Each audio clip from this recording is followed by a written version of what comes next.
यह कहानी है विराट की, जो एक छोटे शहर में रहता था। विराट एक युवा इंजीनियर था, लेकिन अपने करियर और निजी जीवन को लेकर बहुत उलझन में था। वह अपने सपनों को हासिल करने के लिए हर मुमकिन कोशिश कर रहा था, लेकिन नतीजे हमेशा उम्मीद के विपरीत निकलते। एक दिन विराट की असफलताओं से तंग आकर वह अपने पिता के पास गया। उसके पिता गांव के एक साधारण किसान थे, लेकिन जीवन के अनुभवों में गहरी समझ रखते थे। विराट ने अपने पिता से कहा, पापा, मैं इतना मेहनत करता हूँ, फिर भी सब कुछ गलत हो जाता है। ऐसा लगता है कि मेरी किस्मत ही खराब है। पिता ने कहा, बेटा चल, आज तुझे खेत में एक कहानी सुनाता हूँ। पिता ने उस पौधे की ओर इशारा किया और बोले, यह नीम का पौधा है। इसे मैंने 4 साल पहले लगाया था, पर देखो अभी भी छोटा है। विराट ने फिर अपने पिता से कहा, पापा, इसमें तो बहुत कम बढ़त हुई है।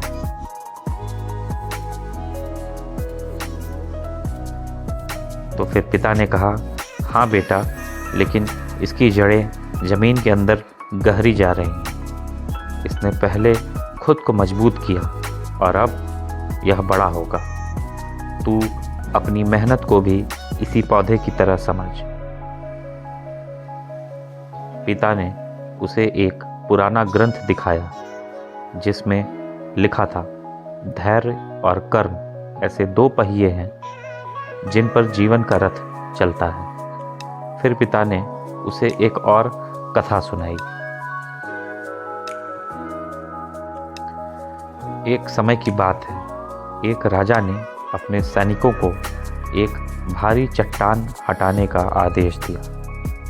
सब ने कोशिश की, लेकिन असफल रहे। फिर एक वृद्ध ब्राह्मण ने कहा, इस चट्टान को हटाने के लिए अपनी ताकत से ज़्यादा सही दिशा में प्रयास करो।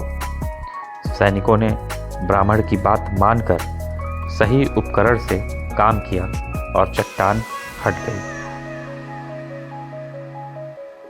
विराट ने कहा, इसका मतलब है कि मुझे सही दिशा में सोचने की ज़रूरत है। तो पिता ने इस पर जवाब दिया कि सही दिशा के साथ धैर्य भी ज़रूरी है। गीता में लिखा है कि हर प्रयास का फल निश्चित है, लेकिन समय पर निर्भर करता है। विराट ने अपने जीवन में धैर्य को अपनाया। उसने अपने छोटे छोटे कदमों की कदर करनी शुरू करी। जैसे जैसे समय बीता, उसकी मेहनत रंग लाई। उसने एक बड़ी कंपनी में प्रोजेक्ट जीत लिया और उसकी ज़िंदगी बदल गई।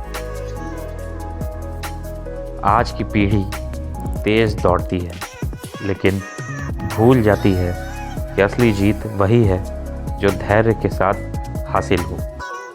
पुरानी ग्रंथों में छुपा हर शब्द हमें सिखाता है कि सही समय, सही दिशा और सही दृष्टिकोण से हर चट्टान हटाई जा सकती है।